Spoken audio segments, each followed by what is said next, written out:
Hello guys, welcome back to the channel once again. In this video I'll show you how to disable Windows Defender in case you are lacking RAM, resource and all.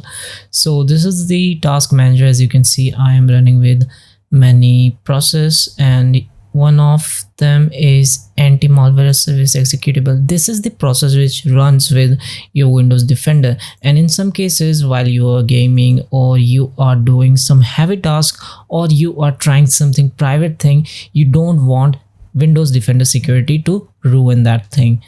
Okay, to do that you need to manually go to this the threat protection to turn off real time and all. But what if you want to do it with a single click? Enable and disable. So here I have a thing for you. So you need to get a thing like the file which is given in the description down below. You just have to download and you have to place it somewhere you feel like you can control it from anytime.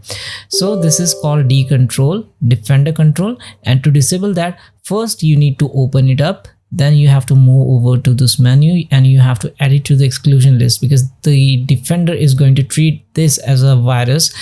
As you know, it's not, but it is going to treat it like that. So you have to add it to the exclusion list, and then you have to open your security center, and now you have to come over to this tamper protection. You have to turn it off, and still you can see it is running over here but with the exclamation mark, because we are now going to ruin this thing. So you have to just simply click over disable Windows Defender now, and that would be all. Now it is going to get down from the process and you won't find this anti-malware service executable working anymore. It's gone, right?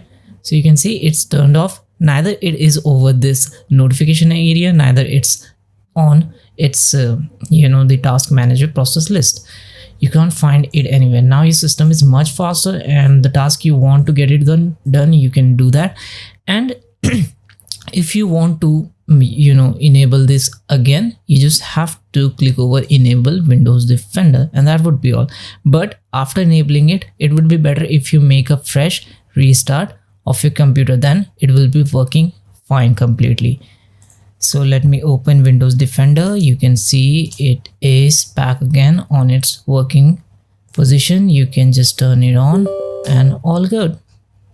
It's just back normal as it was. So this is not permissible or advisable, but still, if you want, you are lacking with some resources, you can do this thing to make your computer work.